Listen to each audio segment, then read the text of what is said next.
কেন টাইম পাও না? এই জন্যই আমার বাড়ির পরিবারের লোকজন অবশ্য কিছু বলে না।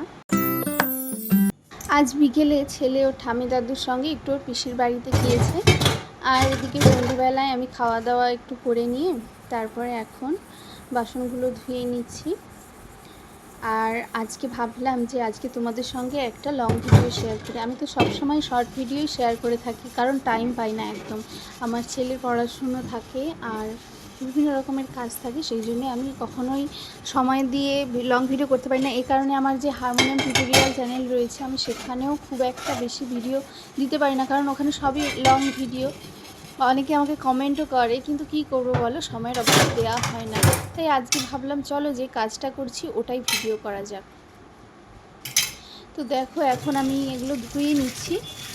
আমাকে অনেকে বলে যে তোমাদের তো বাড়িতে খুবই কম মানুষ, তারপরে দুজন রয়েছে কাজ করার জন্য, তারপরে তুমি কেন টাইম পাও না? সত্যি কথা বলতে দেখো, বাড়িতে যতই কাজের জন্য মানুষ থাকুক না কেন, কিন্তু তাও নিজেদের কাজটা নিজেদেরকে অনেক সময় করে নিতে হয়। আর আমাদের বাড়িতে কিন্তু কোনো কী বলবো, শহরে যেমন গরু বাছুর এই জিনিসটা নেই, কিন্তু তা সত্ত্বেও বাড়িরই কাজ অনেক রকমের রয়েছে। সে কারণে আমাদের প্রচুর সারাদিন সময় দিয়েও পারি না। হয়তো বাড়ির সংসারের কাজ সেরকম করতে হয় না, কিন্তু ছেলের পড়াশোনা, ছেলেকে খাওয়ানো, ছেলেকে নিয়েই আমি সারাদিন ব্যস্ত থাকি। আমার কিন্তু আদার্স আমি অন্যান্য কোনো কাজ সেরকম করি না, এটা ঠিকই, কিন্তু ছেলের পড়াশুনো, ছেলেকে আমিই পড়াই, আমিই গান শেখাই, এবং ওর যত রকমের হোমওয়ার্ক বা স্কুলের যত রকমের টাস্ক থাকে সেগুলো সব আমি করি। সে কারণে আমার আর টাইম নিজের জন্যে আর টাইম পাই না। তো সেটা নিয়ে আমার কোনো এও নেই, দুঃখও নেই, কারণ এটা আমার ভালোও লাগে ছেলের জন্যে সময় দিতে। আর তাছাড়া আমি নিজের মতো করে একদমই যে কাটাতে পারি না এমন নয়, মাঝে মাঝে পারি।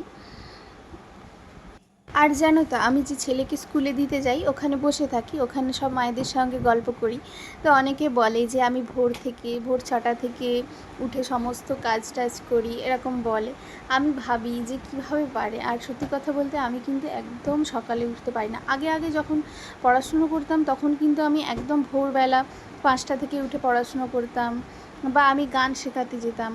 কিন্তু এখন আর সেগুলো পারি না। এখন আসলে আমার ছেলে যখন খুব ছোট ছিল তখনও অনেক রাত পর্যন্ত জেগে থাকতো, ওই জন্য তখন বেলা করে উঠতাম। তো সেই অভ্যেসটাই রয়ে গেছে। আর আমার ছেলেও এখনও পর্যন্ত অনেক রাত করেই ঘুমোয়, ওই জন্য হয়তো সকালে আমি টাইম করে উঠতে পারি না। এই জন্যই আমার বাড়ির পরিবারের লোকজন অবশ্য কিছু বলে না। আমার শাশুড়ি মা রয়েছেন, তিনি সমস্ত কাজ করে নেন সকালে, তারপরে আমি ছেলেকে স্কুলে দিতে যাই, ওকে স্কুল থেকে এনে তারপরে আমি আমার যাবতীয় সমস্ত কাজকর্ম করি বাড়ির। আর সন্ধেবেলাটা আমি আমার রান্না টান্না করি নিজেই। তা আজকে আমার ভিডিও কেমন লাগলো তোমরা কমেন্ট করে জানিও।